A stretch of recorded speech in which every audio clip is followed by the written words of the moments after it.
भाग 7। आपके अवचेतन मन की चमत्कारी शक्तियां।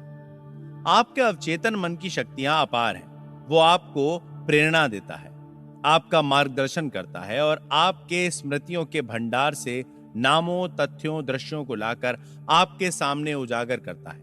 आपके अवचेतन ने ही आपके दिल की धड़कन शुरू की। वो आपके रक्त संचार को नियंत्रित करता है और आपके भोजन को हजम कर उसके निर्गम को संचालित करता है। जब आप रोटी का एक टुकड़ा खाते हैं तो आपका अवचेतन मन उसे परिवर्तन करके कोशिकाओं, मांसपेशियों, हड्डियों और रक्त में पहुंचाता है। यह ऐसी जटिल प्रक्रिया है जो दुनिया के बड़े से बड़े समझदार इंसान की पहुंच से बाहर है। आपका अवचेतन मन आपके शरीर की सभी महत्वपूर्ण क्रियाओं और कार्यों को नियंत्रित करता है और सभी समस्याओं का उत्तर भी जानता है। आपका अवचेतन मन कभी सोता नहीं, कभी आराम नहीं करता। वो हर दम काम पर लगा रहता है। आप अपने अवचेतन मन की चमत्कारी शक्तियों को जानने के लिए अपने अवचेतन मन को सोने से पहले सीधे शब्दों में बताएं कि आप एक विशेष काम करना चाहते हैं। आपको जानकर प्रसन्नता होगी, आपके अंदर की शक्तियां काम पर लग जाएंगी और आपको इच्छित परिणाम मिल जाएंगे। अवचेतन मन में उस शक्ति और विवेक का माध्यम मौजूद है जो आपको सर्वशक्तिमान या उस महाशक्ति से संपर्क कराती है जो इस जगत को चलायमान रखती है, सभी ग्रहों को उनकी परिधि पर बनाए रखती है और सूर्य को प्रकाश देती है। आपका अवचेतन मन आपके आदर्शों, अभिलाषाओं और परोपकारी मांगों का माध्यम है। अवचेतन मन के माध्यम से ही शेक्सपियर महान सत्य की कल्पना कर पाए जो आम आदमी की नजर से तब तक छिपा रहा था। अवचेतन मन के माध्यम से महान ग्रीक शिल्पकार फिदियस संगमरमर और कांसे पर सौंदर्य एक संगति को शिल्प में प्रस्तुत कर सके। इसी के कारण इटालियन चित्रकार राफेल मेडोना का चित्र बना पाए और लुडविग वॉन बीथोवन सुरीला संगीत दे पाए। सन 1955 में मैंने भारत के ऋषिकेश में स्थित योगा फॉरेस्ट यूनिवर्सिटी में एक व्याख्यान दिया था। वहां मेरी भेंट बंबई से आए एक युवा सर्जन से हुई।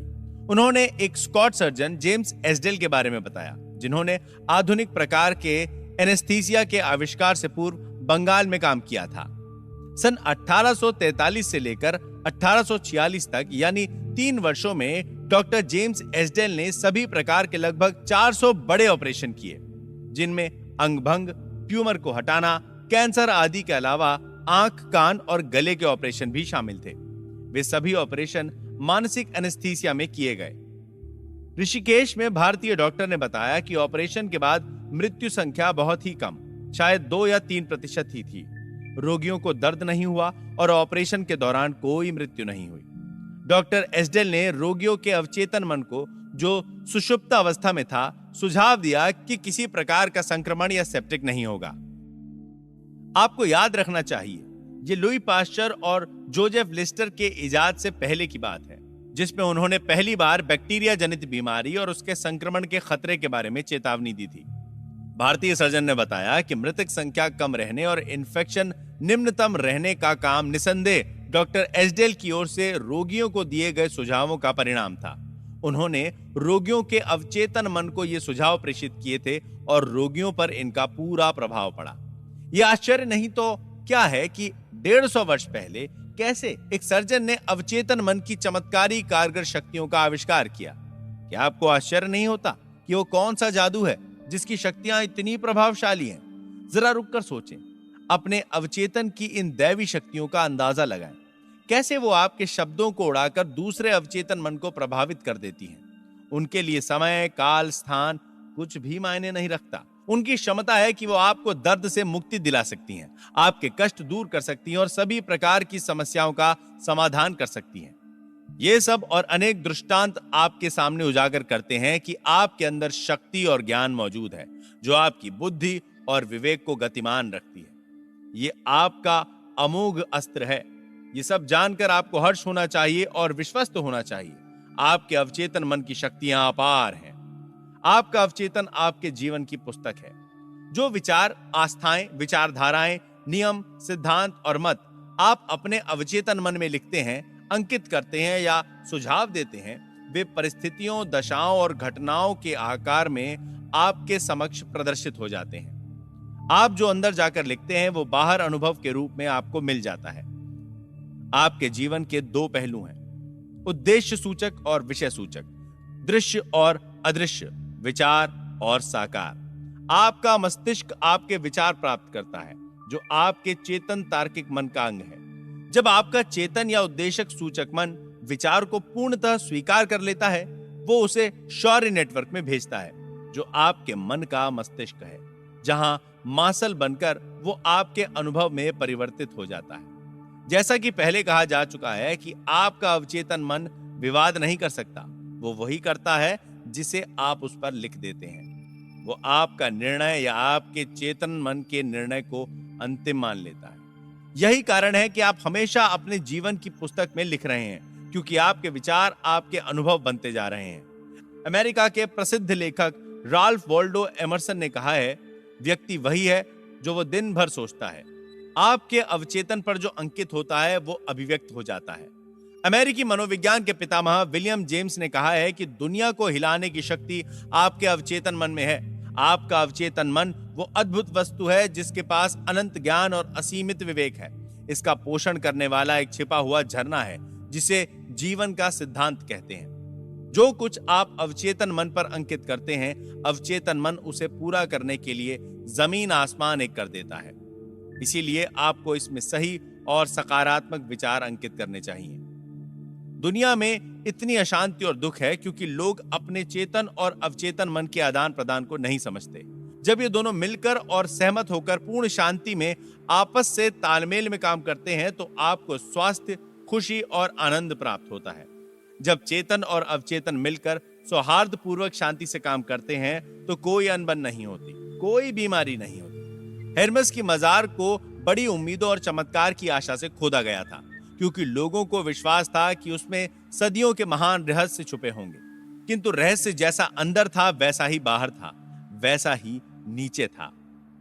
दूसरे शब्दों में, आपके अवचेतन मन में जो अंकित है वही आकाश पर अंकित है।